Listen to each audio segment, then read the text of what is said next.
We interrupt this program to bring you...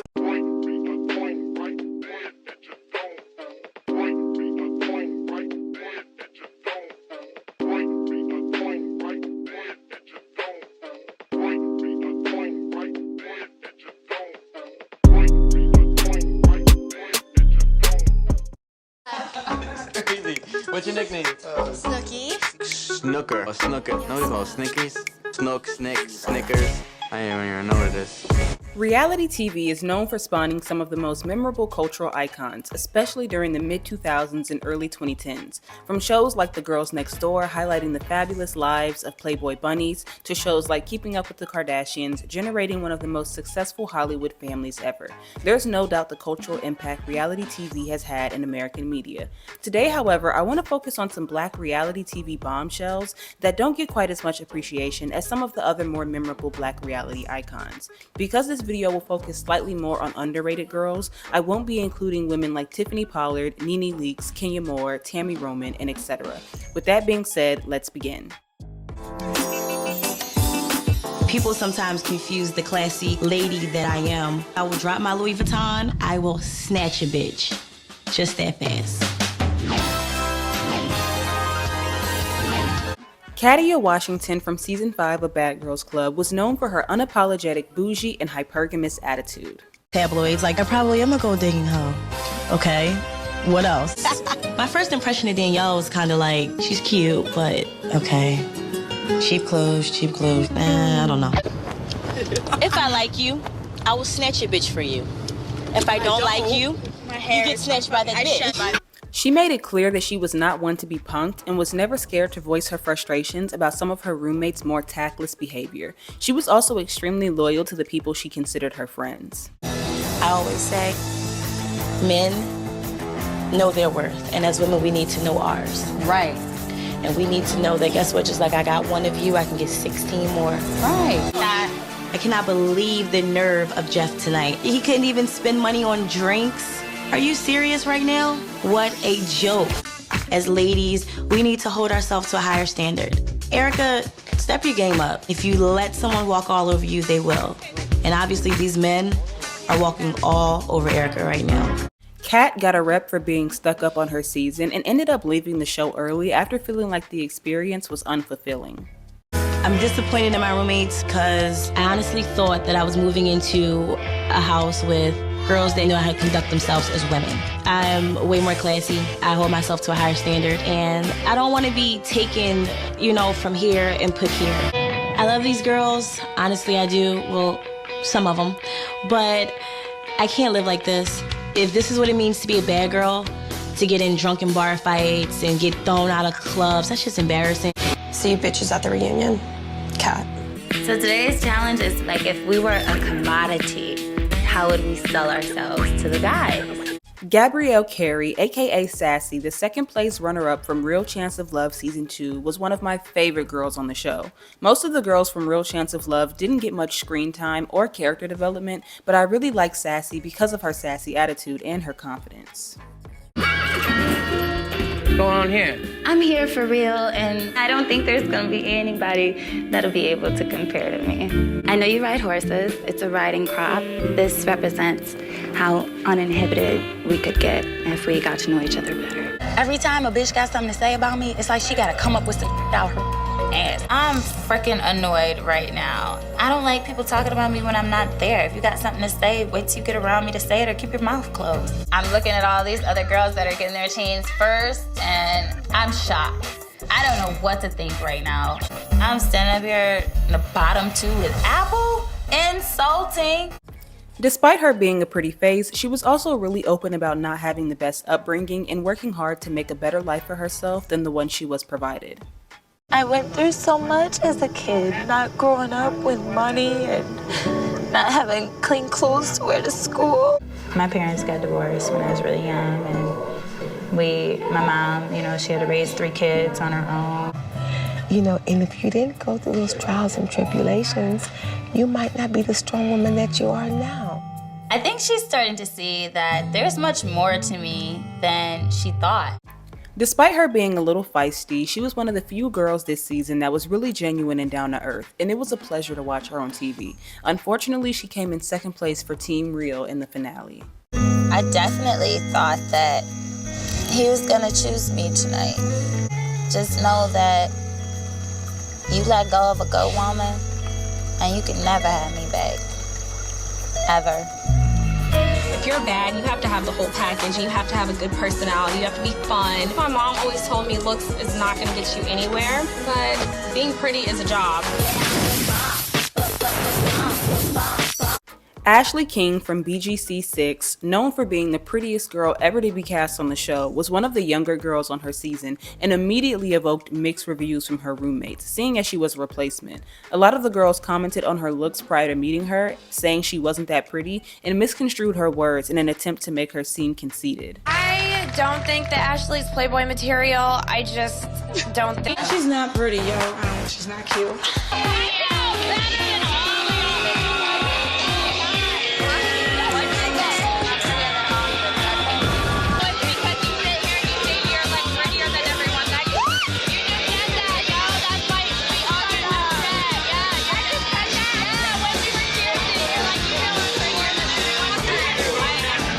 Season 6 was one of the first Wolfpack seasons where most of the castmates followed under one girl, which was Shar. But Ashley never cowered in fear to the mean girls of the house, and her confidence and blasé attitude towards them only made them dislike her more. I don't like you. What makes you think I like you? I don't care if you like me. You're an extra. Get out. You are extra. Oh, really? That's all you are. Unfortunately, Ashley was sent home on episode 8 after getting into a fight with her roommate Corey, which resulted in both of them having bruised eyes. We make our own rules and we do our own actions. Note to the new girl, make sure you bring your boxing gloves, because you will not last. You warning. I'm all about adventure and drinking and partying and having a good time. I'm kind of like a tomboy, but with heels on sometimes. Camila Poindexter from season 8 of Bad Girls Club was known for standing her ground on a season that was infamous for jumping and ambushing. While she was initially welcomed by the girls, after helping them kick out replacement Christine, she quickly became their next target. In my city, Long Beach, when you say those words, let me put on my clothes first, that's fighting words. The girls tried to jump Camila multiple times, but were never successful. She was one of the only girls on season 8 that never let the pressure of being outnumbered intimidate her, and actually had a lot of the girls intimidated by her presence at the reunion.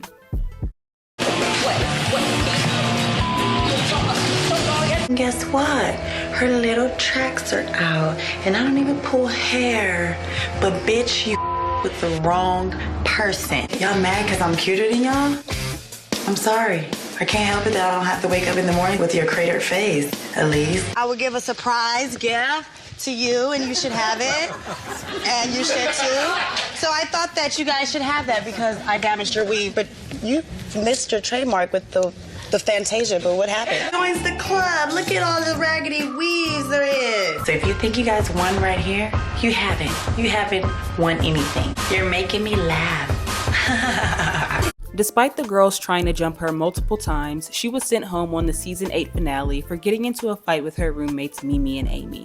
Get out of here, bitch! Get out of here, bitch! They finally got me out of this house, but it wasn't because they kicked me out. It's because I had to go. It's because I put my hands on Mimi. The baddest bitch won, and that's me, Mila from LBC. My name is Royce Lindsay Reed. I am 29 years old, and I was a dancer for Miami and Orlando. Royce Reed from Basketball Wives was a part of the original season 1 cast, and some of the other girls were hesitant to befriend Royce due to her background as a dancer and her look not being as polished as others. I just feel like she's very immature, messy, all over the place. I don't really see me and Royce being friends. She's definitely not the type of woman that I surround myself with. I know Royce was a dancer and she's had relationships with multiple players in the past.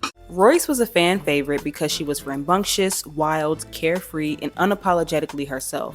Despite initially being friends with what I'll categorize as the it girls, i.e. Evelyn Lozada and Jennifer Williams, unlike other women on the cast, she was never scared to stand up to them and put them in their place when she felt like she was being disrespected.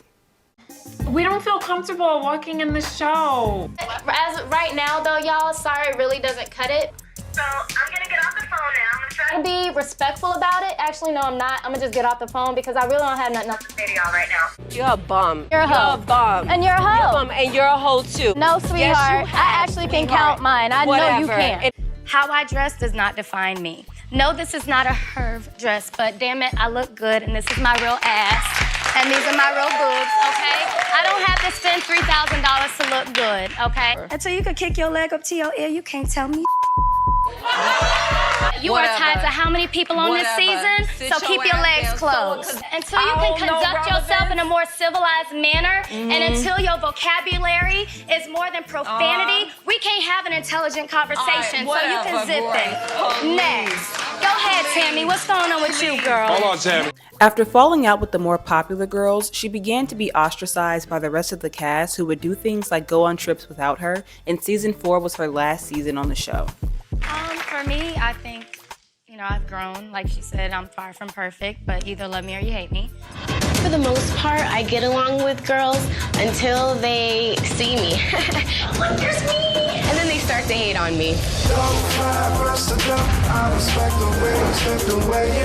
Andrea Dominique from season 9 of Bad Girls Club was the first replacement of the season, and similar to many replacements before her, she was judged by the other girls almost instantly. They're already hating on me, baby.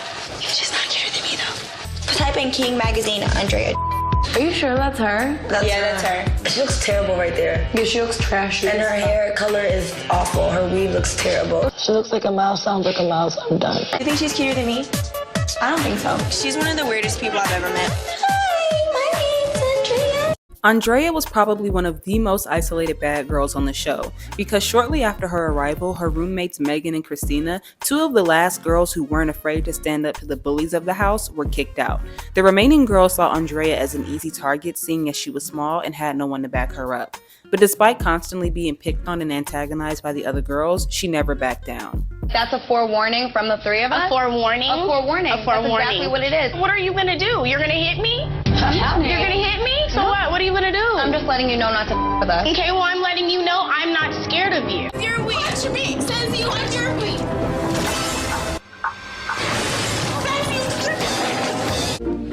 That's why you get a sewing. How much hating can a person do in one day? Right. We might be the same color, but I'm flyer than you. Stop.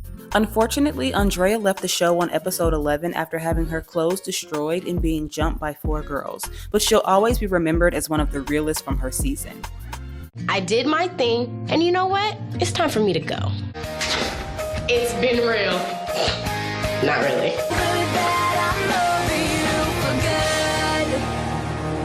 Strong. Like, I really don't, I feel like if I shot you in your chest right now, you probably pull the bullet out and eat it. If I make Jordan comfortable and think that I'm on his team, it just makes it more easier to, like, get his ass, because I'm all about guerrilla warfare. Like, hit him where they don't see it coming. It's the easiest way. Nia Moore from season 28 of The Real World was known as the bad girl of the season. She came in and shook up the house by standing up to Jordan, who was known as the jerk of the house. Are you sure? Will there be one? That's what I thought. You got the balls. I may have the balls, but you don't. I did not Jordan. Did I ever intend to? No. I mean, was like this. It was like this. Nia was also very open about being a survivor of SA and grew really close with Marlon, who was the only other Black cast member that season. She was initially embraced by her roommates, but as the season went on, she became known as the drama queen. Call me back later. I'm gonna be at the house at like 10 o'clock or like 10:30. I need you, like, in there, like, greeting people, like, not calling your friends or sisters. I was just telling her happy birthday. Yeah, okay. This bitch. You're not gonna lock Avery in the bathroom and hold her in there to attack her. You're not. I locked her in a bathroom with no lock, dude. Boop. Not yours making what, $11 an hour here and back home. That's fine. Sad, right? You're sad. Sucks, right? For who, you? For me, yeah. I know. Life sucks. It Flipping that pan, boy. Little click. Aww. What are words from an insecure group of nobodies who, like, don't even matter? Like, Avery, Johnny, and Jordan are peons to me. I mean, I'm winning, but I'm still bored. After getting into a fight with roommates Avery and Johnny for refusing to clean up a pile of their dog poop that she stepped in, the tension between the three of them continued to grow. It's not all of our dog. It's my dog. Do I own the dog? Let's not argue. Naya's not gonna touch my dog anymore. Look who I have. Oh, wait. Aren't I not supposed to touch Daisy? The growing tension eventually led up to one of the biggest physical altercations in real-world history.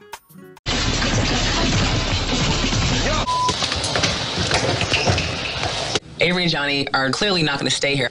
Give Daisy a kiss for me. While Naya gets a rep for being this ruthless villain, I'd be lying if I said she wasn't my favorite from the season. And surprisingly, despite all the drama, she ended up making it all the way to the end. Glad we're leaving on good terms. All right. Safe travels. I am leaving Portland as the same way I came, the people's champ. I promise no more lamps, no more bad girl, all good girl.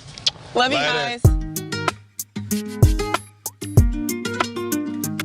Well, that's all I have for this video. I hope you guys enjoyed it. I tried to do something a little bit more lighthearted. And if you'd like a part 2 or feel like I left out one of your favorite reality TV bombshells, let me know if you'd like them to be included in a sequel. Until next time, goodbye.